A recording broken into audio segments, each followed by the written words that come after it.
प्रिय दर्शकों नमस्कार। आज हम आपको होली के दिन एक अचूक उपाय करने के लिए बता रहे हैं। दोस्तों, होली तथा दीपावली को तंत्र शास्त्र में बहुत महत्व दिया गया है। कहा जाता है कि इन दोनों ही दिन की गई कोई भी साधना हमेशा जरूर फलती है और तुरंत असर दिखाती है। अगर आप आर्थिक संकट से जूझ रहे हैं या आप हमेशा बीमार रहते हैं तो आप एक छोटा सा उपाय करके परिणाम सुखद आते हैं। उपाय बताने से पहले आप हमारे YouTube चैनल को सब्सक्राइब करें ताकि अगली वीडियो का नोटिफिकेशन आपको मिल सके। उपाय यह है कि होलिका दहन से पूर्व आप स्नान ध्यान करके और स्वच्छ धुले हुए वस्त्र पहनकर अपने हाथ में एक श्रीफल यानी नारियल ले लीजिए और अपने परिवार तथा अपने स्वयं के ऊपर 7 बार इस प्रकार से उतारें। जैसे घड़ी की सुई जिस दिशा में चलती है उसी रूप में 7 बार इसको उतार करके, या फिर अगर मान लीजिए परिवार में कोई अधिक बीमार रह रहा हो या किसी को अधिक परेशानी हो रही हो तो उसके ऊपर एक अलग से श्रीफल ले और उसके ऊपर 7 बार उसी तरह से उतारे नारियल को जिस तरह से घड़ी की सुई चलती है।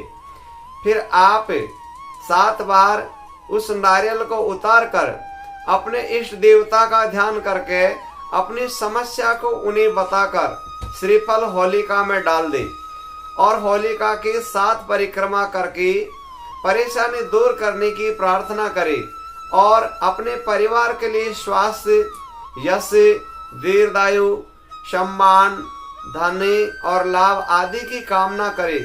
हाथ जोड़कर प्रणाम करे तथा उपाय करने वाला व्यक्ति ये बात का ध्यान जरूर रखे कि इस दिन किसी भी प्रकार का नशा या मांसाहार का प्रयोग नहीं करे। अगर किसी प्रकार का नशा या मांसाहार का प्रयोग करेगा तो ये कार्य कभी भी फल देने वाला नहीं होगा। ये अचूक उपाय है। एक छोटा सा उपाय करेंगे तो अवश्य आपके सभी समस्या का समाधान हो जाएगा।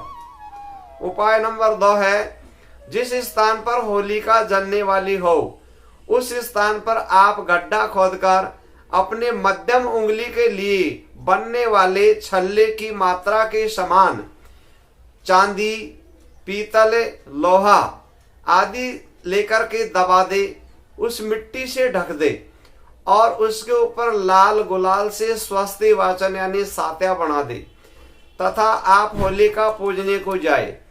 और तो पान के पत्ते पर कपूर और थोड़ी सी हवन सामग्री तथा शुद्ध घी में डुबोया एक लौंग का जोड़ा और पता से दूसरे पान के पत्ते से लेकर के और उसको दूसरे पत्ते से ढक दे और 7 बार परिक्रमा करते हुए ओम नमो भगवते वासुदेवाय इस मंत्र का जप करें।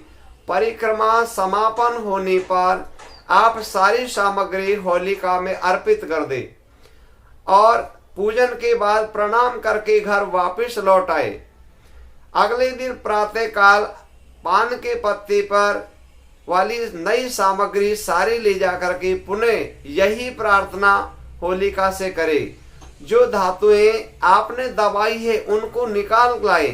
फिर किसी सुनार से तीनों धातुओं को एक जगह मिला करके और अपनी मध्यमा अंगुली के माप की एक छल्ला बनाए और उस छल्ले को बनवा करके अपने पास रख ले तथा अगले 15 दिन के बाद आने वाले शुक्ल पक्ष यानी जब चांदनी रात अच्छी तरह से होने लग जाती है तो गुरुवार के दिन शुक्ल पक्ष हो, गुरुवार को इस छल्ले को आप धारण कर ले।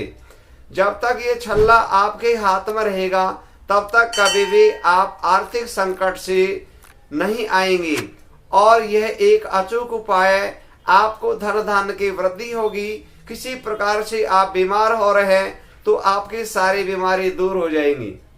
उपाय नंबर 3 है, यदि कोई आपका लिया हुआ धन वापस नहीं कर रहा है तो आप होलिका जलने वाले स्थान पर जाकर अनार की लकड़ी से उस व्यक्ति का नाम आप जमीन पर लिख दे, जहां पर होलिका जलाई जाती है उस स्थान पर आप उस व्यक्ति का नाम अनार की लकड़ी से लिख दे और होली माता से अपने धन वापसी का निवेदन करें और उसके ऊपर आप हरे गुलाल छिड़क दे।